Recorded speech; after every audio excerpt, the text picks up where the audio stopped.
Salute to the master engineer. आपने देखा होगा जब कभी आप पे क्राइसिस आती है और आप ईश्वर का नाम लेते हैं तो फ़ौरन ही वो क्राइसिस चली जाती है। ऐसा क्यों होता है?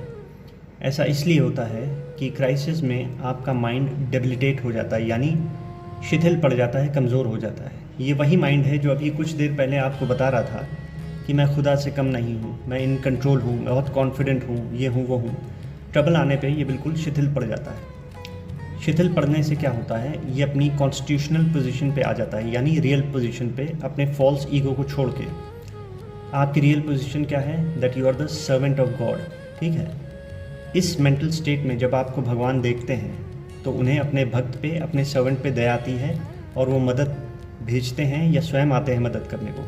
इसलिए आप इस क्राइसिस से निकल जाते हैं।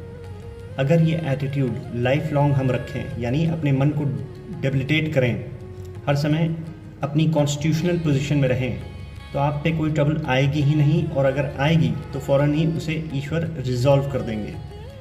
मन को डेबिलिटेट करने के 3 तरीके होते हैं। पहला है क्राइसिस, जो कि हमारे हाथ में नहीं है, लेकिन कई लोगों को कहते सुना होगा कि भगवान ट्रबल में ही रखिएगा ताकि आपको हमेशा याद रखें।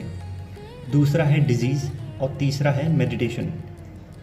इन तीनों तरीक़ों से माइंड डेबिलिटेट होता है। तो आप ईश्वर से यही प्रार्थना कीजिए कि आपको सद्बुद्धि दें, ठीक है, और आप अपने ईगो को कंट्रोल में रखिए, माइंड को मेडिटेशन से डेबिलिटेट कीजिए ताकि आप अपनी कॉन्स्टिट्यूशनल पोजीशन में हमेशा रहें। That is you are the servant of God, उनके नौकर हैं, उनके भक्त हैं, तभी ईश्वर की शरण में रहेंगे। कोई ट्रबल आएगी नहीं, आएगी तो उनका नाम लेने से फ़ौरन ही चली जाएगी। That is the way to live your life spiritually. Hare Krishna.